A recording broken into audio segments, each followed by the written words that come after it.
Another night out on U Street, going down the tried and tested route from Whitlow's to Flash, right? Now, go there often because they're two like consistent places, right? Flash, to really get to like the good part of Flash, it's the second floor is the main attraction. Like that's just obvious. And the first floor is much less the main attraction. But to get to the second floor, you got to pay. So we plan for this ahead of time. Buy the tickets early because if you buy them the same day, you'll pay more. And decide to head over there a little bit after Whitlow's, right? Getting a flash, talking to different people is normal, but the one interaction I'm going to talk about in this video is the same one that I actually previewed kind of on the side to start there, right? And it was me uh, taking a video of another guy that I, started a conversation with and been talking to for several minutes, right? The thing is, after finishing that video, I quickly kind of moved from talking to him to going and interacting with other people, right? And the reason for this was after talking to him for a little while, although I felt like he warmed up, I also felt like there was a little bit of like a spaced out sort of like feeling or vibe that I was getting from him. And this happens, right? As you're out meeting people, you'll find some people very engaged, very energetic, and you'll find some people rather more lethargic, and sometimes even just seeming like confused, or in this case, what it could have been was just overwhelmed by the environment, right? However, the lesson to take from this is that as you're going out, meeting people, trying to make friends with strangers, you don't have to give everyone an equal amount of your time or energy, right? There will be some people that you connect with more or more easily, and some people where the connection just isn't there in the same way. And that is fine, right? I don't think it is reasonable to expect that you will like everyone you meet exactly the same. I don't think it's reasonable to expect that everyone you meet will like you or like you exactly the same. So, what to do about this, right? A good perspective to kind of have is that when you're going out, meeting people, befriending people, you are a source of good vibes, right? You are bringing good energy and you are spreading that to others. Some will be in a place where they're more ready and willing and excited to receive that good energy, and some won't be.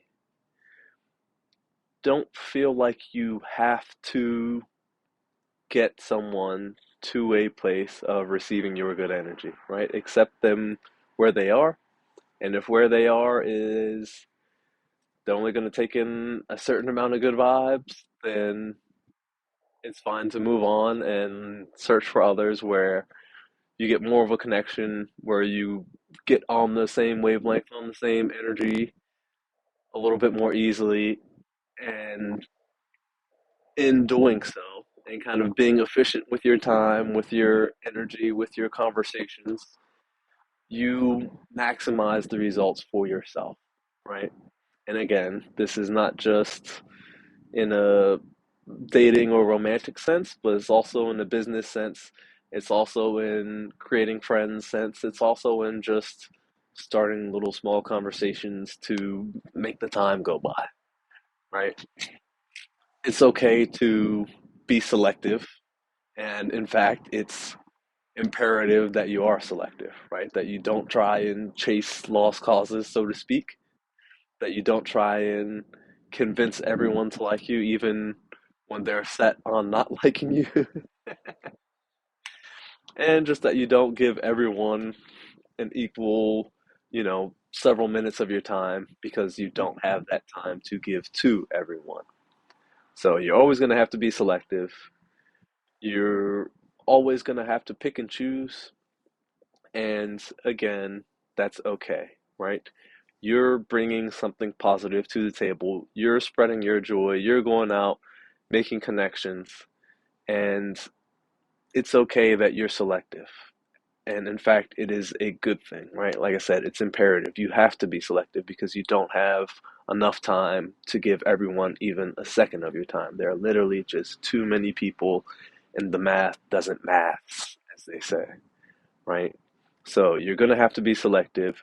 You're going to have to pick and choose, and you're going to have to focus on having more positive conversations and less conversations that are just okay or lukewarm, right? And this can be hard, particularly when you're going out alone or when you're starting out and feeling your own kind of discomfort and anxiety, right? Because if you're feeling uncomfortable or anxious and you do start a conversation with someone and they're responding relatively well to you, it will feel very comfortable and normal to try and extend that conversation.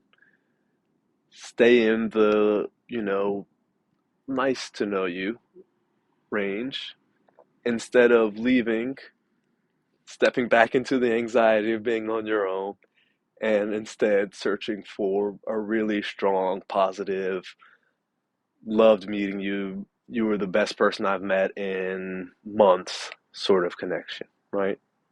It will be hard to give up something good in search for something great, particularly when the path to getting to something great involves the discomfort and anxiety of going back out on your own, having to start conversations, and trying to make connections when some of those connections will not be reciprocated, right? Some of those good feelings, good vibes, good energy you're putting out will not be reciprocated, will not be given back to you. So, all in all, just understand this from the beginning and accept that even when you're out talking to someone and it's going okay, that to really be most efficient with your time, to really get the best results, to really find the people that really like you the most, you may have to limit your time with folks that just like you an okay amount, right? And I feel like this even extends to the way, not just, conversations and connections, but boundaries with people and the way they treat you, right? Some people will treat you extremely, extremely well. Some people will treat you good, and some people will treat you poorly. Of course, avoid the people who treat you poorly, but it can feel comfortable to have friends or business associates or coworkers and be in a good place with them, right? In the team sport that is life, like you're gonna have to deal with all people, but to really maximize your opportunities, you want to be spending the most time with the people who are going to treat you the best. So don't be afraid to set boundaries. Don't be afraid to walk away from good situations in search of great situations. And keep getting out there, keep working on your own anxiety. And as you do that, you'll find that you are ending up in these great situations, making these great connections, and living a great life. So take care, and I'll see you out there in the field.